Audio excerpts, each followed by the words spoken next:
Coğrafiyevi siyasetning qurbonlari. Yevro Asiyaning xastalangan yuragi, Uyg'ur diyorining xastalik va azobliq tarixi erksizlikning ta'min etadigan hamda erksizlikning bir millat uchun eng zo'r darajadagi yo'qotish va tragediya ekanligini e'tirof qilgan qalblar bilan ko'p o'xshashlikqa ega bo'lsa-mu, lekin u yana o'ziga xos taraflarga ega, balki uning xastalik tarixining varaqlari ko'proq bo'lsa kerak. Tarixiy reallik va uning xuddi Muhammad Ibn Bug'ra aytgandek jo'grafiyalik talaysizligi. Meningcha, yana uning siyosiy, iqtisodiy, madaniyat va boshqa jihatlardagi talaysizliklari oldi bilan o'zi bilan bevosita tarixiy, madaniyat va jo'grafiyalik jihatdan bog'lanishliq bo'lgan O'rta Osiyo bilan munosabatlik. Eng muhimi, O'rta Osiyoni uzun yillar kontrollik ostida tutib kelgan Sankt-Peterburg va Moskva bilan zich munosabatlikdir. Chunki Yevro Osiyoning xastalangan yuragi Sharqiy Turkiston o'zining yana bir parchasi G'arbiy Turkiston bilan tarixiy taqdirdoshlikqa ega bo'lgan bo'lsa, keyingi asrlarda bu rayonga kirgan Moskva doim o'z maqsadlarini amalga oshirishda O'rta Osiyoni vosita qilgan. Bu nuqtani tushungan hamma kuchlar Yevro Osiyoning mazkur xastalangan yuragini G'arbiy Turkiston orqali azoblash taktikasini tanlab oldi hamda tanlab olmoqda. Undaqda tarixdagi koni yangi Rossiyaning Yevro Osiyoning xastalangan yuragi va uning qo'shinlarga tutgan siyosatini qandoq tasvirlash lozim? Rossiyaning Sharqiy Turkiston siyosati mayli Char podsho davri bo'lsin va yoki 1917-yildan keyingi Sovet Rossiyasi mazgili bo'lsin, hammasila Sharqiy Turkistondagi Uyg'ur qatorliq yerlik xalqlar bilan Xitoy hokimiyati o'ttirsidagi qarama-qarshiliklardan iborat. Mazkur rayonning ichki siyosiy hayotidagi o'zgarishlar asosida shakllangan. Chunki Uyg'ur qatorliq xalqlarining har qatimliq qurolliq qarshilik harakatlari yolg'iz Jungo hokimiyatiga ta'sir ko'rsatib qolmasdan, balki Rossiyaning O'rta Osiyo rayoniga kuchli ta'sir ko'rsatgan. Buningdagi sabab birinchidan Rossiya hukmronligiga o'tgan O'rta Osiyo bilan Uyg'ur elining etnikidan, til hatto ijtimoiy iqtisodiy hayot shakli qatorliq turlik taraflardan birdaklikka va o'xshashlikqa ega bo'lganligi. Ikkinchidan, Uyg'ur eli bilan G'arbiy Turkistonning jo'grafiyalik jihatdan tog' daryolari, etiz eriqlari va yayloqlarining tutishib ketib, o'rtaq bir jo'grafiyalik gavdani shakllantirishidan iborat. Bu xil birdaklik hamda bog'lanishliq munosabat Rus va Manching imperiyalari tarafidan sun'iy usulda jismoniy jihatdan ayirib etilsa-mu, lekin baribir ma'naviy jihatdan ayirib etilmadi. Ana shu yuqoridagi ikki xil omil tufaylidan chegaraning ikki tarafidagi xalqlar o'zaro bir-biriga o'tib yashashni va har qatimliq qarshilik harakatlari mag'lubiyatga uchraganda o'zaro qechib kelib panohlanish va qaytadan kuch to'plab o'z elidagi kurashni davomlashtirishga odatlandi. G'arbiy Turkiston va Uyg'ur eli bular uchun orqa-saplik ham ba'zilik rol o'ynadi. Masalan, 1759-yildagi Burhoniddin Xo'ja va Xon Xo'ja boshchiligidagi Qashqariya xalqining Jovxiy boshchiligidagi Manching tajovuzchi qo'shiniga qarshi kurashlari, Jahongir Xo'ja qo'zg'oloni va uningdan keyingi 1830-yil, 1847-yil, 1856-yil, 1877-yil, 1881-yillardagi voqealarda shuningdek 20-asrda yuz bergan bir qator harakatlarning hammasida ko'p sondagi Uyg'ur, Qozoq, Qirg'iz, Tungan qatorliqlar O'rta Osiyo va Yatsu rayoniga qechib berib panohlandi. Cho'qan Valixonovning ma'lumotiga asoslanganda 19-asrning 20-yillaridagi Jahongir G'oja qo'zg'oloni ma'lum bo'lganda, Qo'qon Shahrixon qatorliq joylarga 70 ming Uyg'ur ko'chib chiqqan. 19-asrning 50-yillarida bo'lsa 15 ming Uyg'ur ko'chib chiqqan. Shahrixon bilan Qarasu orasidagi joylarga Uyg'urlarning Do'lan deb atalgan guruhisidan 9 ming odam ko'chib chiqqan bo'lib, Farg'ona vodisida jami 324 ming Uyg'ur bo'lgan.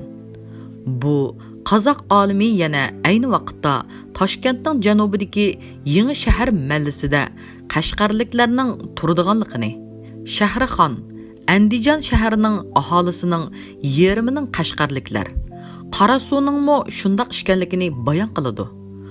A.N. Kropotkin 19-asrning 60-yillarida Qo'qon xonligi tavalligida 250 ming Qashqarliklar, ya'ni Uyg'urlarning borligidan ma'lumot beradi. Albatta, bundaq ko'chish izchil davomlashgan bo'lib, Uyg'urlarning sonimi o'zliksiz turda oshgan. Tarixiy faktlar shuni isbotlaydiki, Uyg'ur elida yuz bergan hamma qo'zg'olonlarda mazkur panohlangan musofirlar belgilik muhim rol o'ynadi. Masalan, Jahongir G'oja, Yusuf G'oja va boshqa g'ojalarning qo'zg'agan qurolliq harakatlarida Farg'ona vodisiga qochib borgan qashqariyliklar avangard qo'shin bo'lib uyushib, o'z yurtlariga jang bilan qaytib kelgan. Shuningdek, kurashlarda muhim tayanchliq rolni o'ynagan. Eng yaqinqi mezgilga tava misollarning biri shuki, 1944-yildagi Milliy ozodlik inqilobidami Sovet ittifoqiga qochib borgan Uyg'ur, Qozoq va boshqalar Sovet ittifoqi hukumati tarafidan qaytadan tashkillanib, maxsus guruhlar bo'lib, Nilqi qo'zg'oloni, G'ulji qo'zg'oloni, Harambog' urushi va boshqa janglardagi muhim harbiy tayanchliq rolni o'ynadi.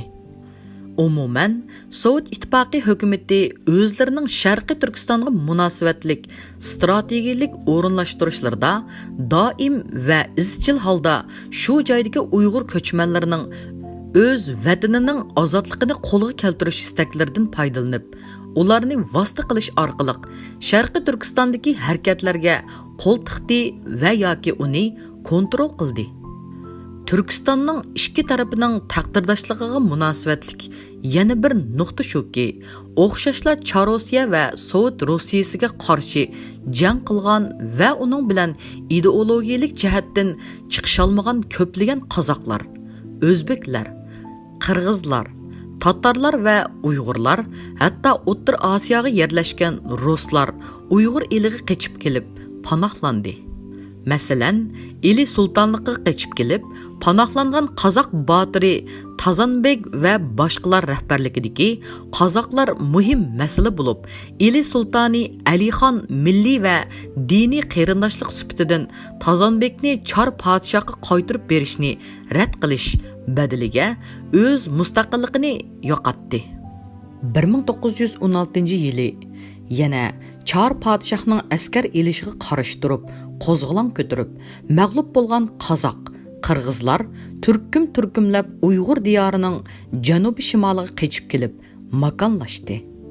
Qirg'iz tarixchisi Bilek Sultonayning ma'lumotlariga qaraganda, Issiqko'l atrofidan Uyg'ur diyoriga qochib kelgan qirg'izlarning soni 200 mingdan oshgan.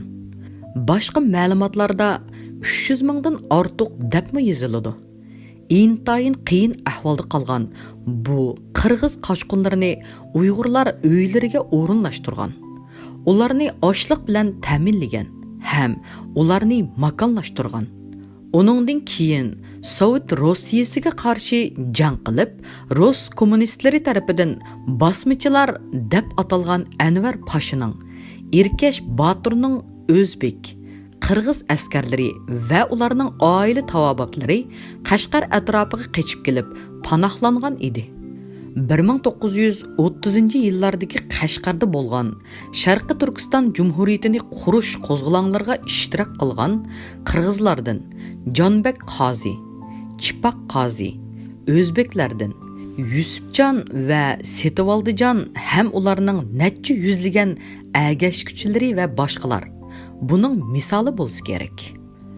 Umuman, chegaraning har ikkili tarafiga qechib berib makonlashgan qarindosh xalqlar bir-birining hurlik kurashlariga aktiv ishtirok qildi hamda bir-biriga ega chiqib o'z panohiga elishni albatta ko'p masalalarga munosabatlik mavjud ba'zi ahvollarni hisobga olmaganda demak Çar padişah və keyinki Sovet Rusiyasi yuqorida qeyd qilingan ahvollarni nazarga elib, Sharqiy Turkistonning taqdiriga munosabatlik tadbirlarni olgan hamda siyosatlarni tuzgan edi.